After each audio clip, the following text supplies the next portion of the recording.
413년 장수왕은 아버지 광개토 태왕의 뒤를 이어 고구려 제20대 태왕으로 즉위했습니다. 고구려는 당시 최대 영토를 자랑하며 동북아시아 강국으로 자리잡았지만 왕의 교체는 외교적으로 불안정을 초래할 수 있었습니다. 이를 대비해 장수왕은 장사 고익을 진나라에 보내 붉고 흰말을 바치고 조공을 표했습니다.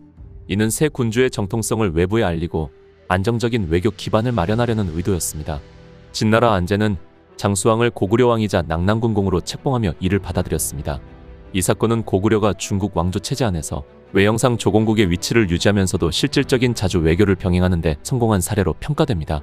414년 가을에는 기이한 새들이 왕궁에 모여들었고 겨울에는 사천 들판에서 흰노루를 사냥했습니다. 12월에는 눈이 5자나 쌓이는 대설이 있었습니다. 이 같은 자연현상과 동물의 출현은 고대에는 하늘이 왕에게 뜻을 보인다는 천명의 상징으로 받아들여졌습니다. 특히 백성들 사이에서는 새로운 왕이 하늘의 축복을 받고 있다는 믿음이 퍼졌고 이는 장수왕의 초기 통치 기반을 강화하는 데 긍정적인 영향을 주었습니다. 419년 동쪽 지방에 큰 홍수가 발생하자 장수왕은 직접 사람을 보내 피해 상황을 점검하고 백성들을 위로했습니다. 당시 자연재해는 민심을 흔들 수 있는 주요 요소였기에 왕의 빠른 대응은 군주의 도덕성과 책임감을 보여주는 정치적 행위로도 작용했습니다. 이로써 장수왕은 민심을 얻는 동시에 안정된 통치를 지속할 수 있는 기반을 다졌습니다. 424년 신라에서 사신이 와 조공을 바치자 장수왕은 그들을 후하게 예우했습니다. 이는 고구려가 한반도 남부에 대해 우월한 외교적 입지를 갖고 있었음을 드러냅니다. 가을에는 큰 풍년이 들었고 장수왕은 궁중에서 신하들과 함께 연회를 열었습니다. 이는 자연과 정치의 조화 속에 국운이 번창하고 있다는 메시지를 내보이며 군주와 신하 간의 결속을 다지는 상징적 행보로 해석됩니다. 425년 장수왕은 위나라에 사신을 보내 조공을 바쳤습니다. 북방의 위나라와의 외교는 단순한 예속 관계가 아닌 고구려의 자주 외교 전략의 일환으로 해석됩니다. 명목상 조공은 유지하되 실질적으로는 자율성과 독자적 정책을 펼치기 위한 외교적 수단이었습니다. 427년 장수왕은 수도를 국내성에서 평양으로 옮겼습니다. 이는 고구려가 대외 확장을 계속하기 위한 군사적 정치적 포석이었습니다. 평양은 한반도 중심부와 가까워 백제 및 신라를 견제하는 데 유리했고 경제적으로도 교통과 농업이 발달한 지역이었습니다. 이 천도는 고구려가 북방 패권을 넘어 남방으로 영향력을 확대하는 데 중요한 전환점으로 평가됩니다. 436년 연나라가 위나라의 압박으로 점점 쇠락하자 연나라 왕 풍홍은 고구려에 의탁할 뜻을 비밀리에 전했습니다. 장수왕은 이를 받아들여 연나라를 사실상 흡수할 기회를 삼았습니다. 그는 장수 갈로와 맹광에게 병사 수만 명을 이끌게 해 연나라 수도 화령으로 보내 풍홍을 영접하게 했습니다. 고구려군은 연나라 성에 들어가 낡은 옷을 벗기고 무기고에서 정교한 무장을 지급하며 대규모 약탈을 감행했습니다. 이후 풍홍은 용성에 남아있던 백성들과 함께 고구려로 이주했고 고구려군은 이 이주 행렬을 질서 있게 호위했습니다. 이 사건을 통해 고구려는 연나라의 국력을 흡수하고 요동 지역의 실질적인 지배권을 확보했습니다. 437년 장수왕은 위나라에 사신을 보내 조공을 바쳤습니다. 연나라 왕을 받아들인 것이 위나라에 대한 도전으로 보일 수 있었기에 외교적 마찰을 최소화하기 위한 조치였습니다.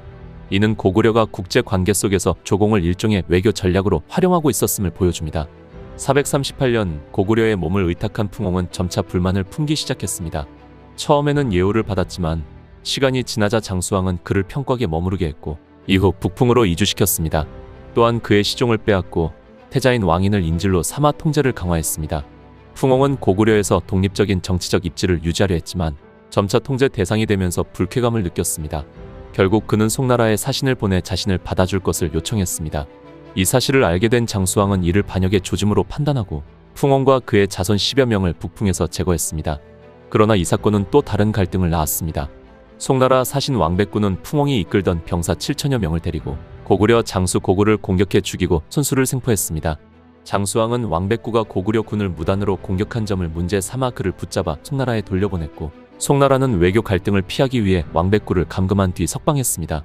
439년 장수왕은 11월과 12월 두 차례에 걸쳐 위나라에 사신을 보내 조공을 보냈습니다. 연나라 왕풍홍 사건 이후 고구려는 위나라와의 관계에 신중을 기할 필요가 있었습니다. 이중 조공은 단순한 외교가 아니라 고구려의 외교적 정세를 조율하고 북방에서 불필요한 충돌을 피하기 위한 예방적 조치였습니다. 장수왕은 고구려의 대외 위상을 높이는 동시에 위나라와의 긴밀한 관계를 유지하며 한반도 남부로의 영향력 확장을 준비하고 있었습니다.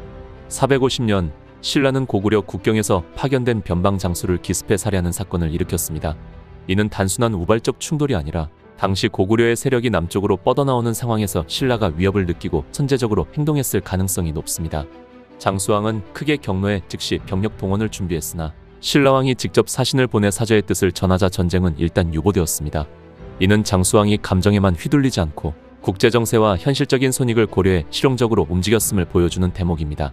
454년 장수왕은 마침내 병력을 보내 신라 북쪽 변경을 침공했습니다. 이는 450년 변방 장수 피살 사건에 대한 보복이자 신라에 대한 경고의 의미를 담고 있었습니다.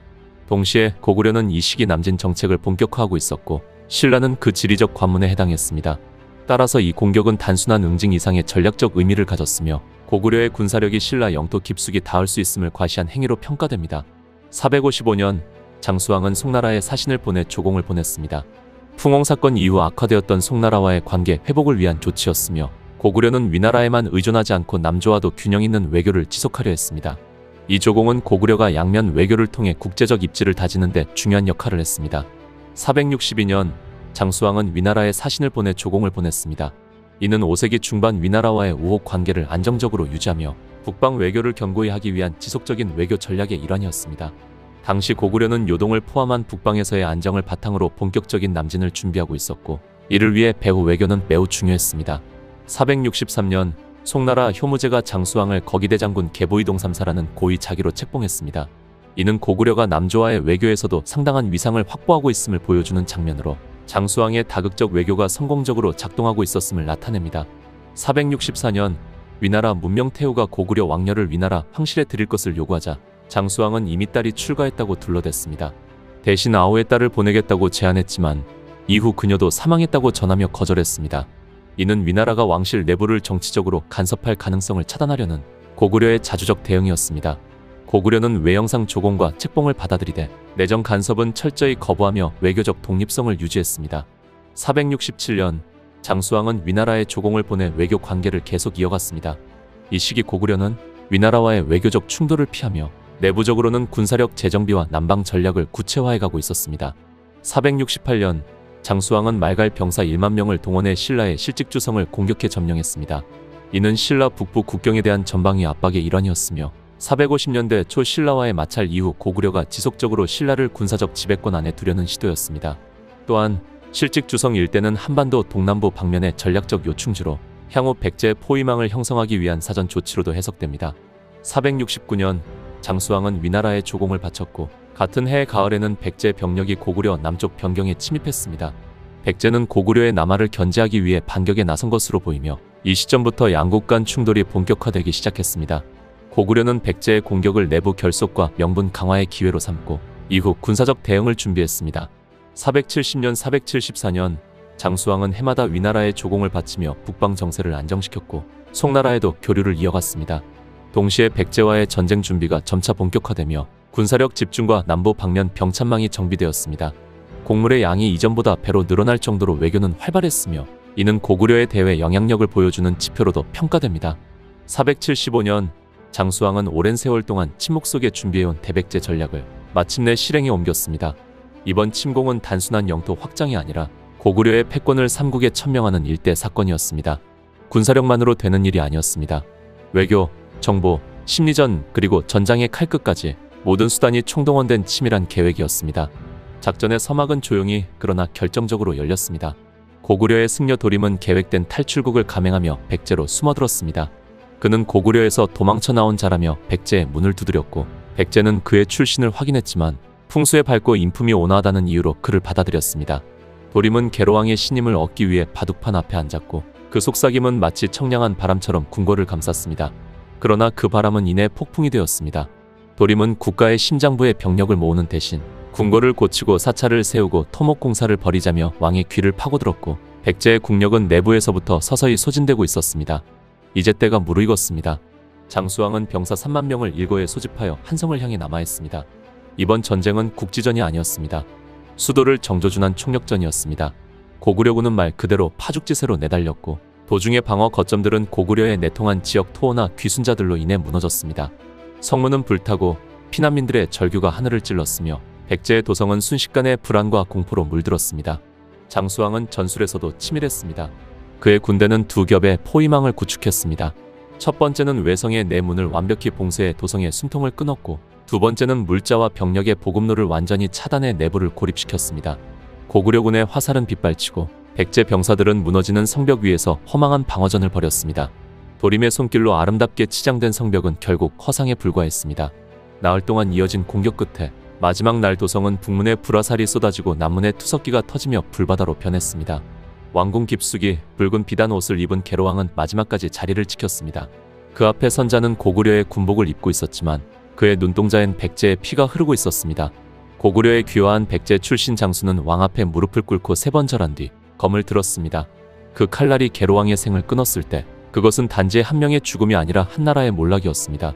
왕궁은 불탔고 고구려군은 남녀 8천여 명을 포로로 끌고 한성에서 물러났습니다.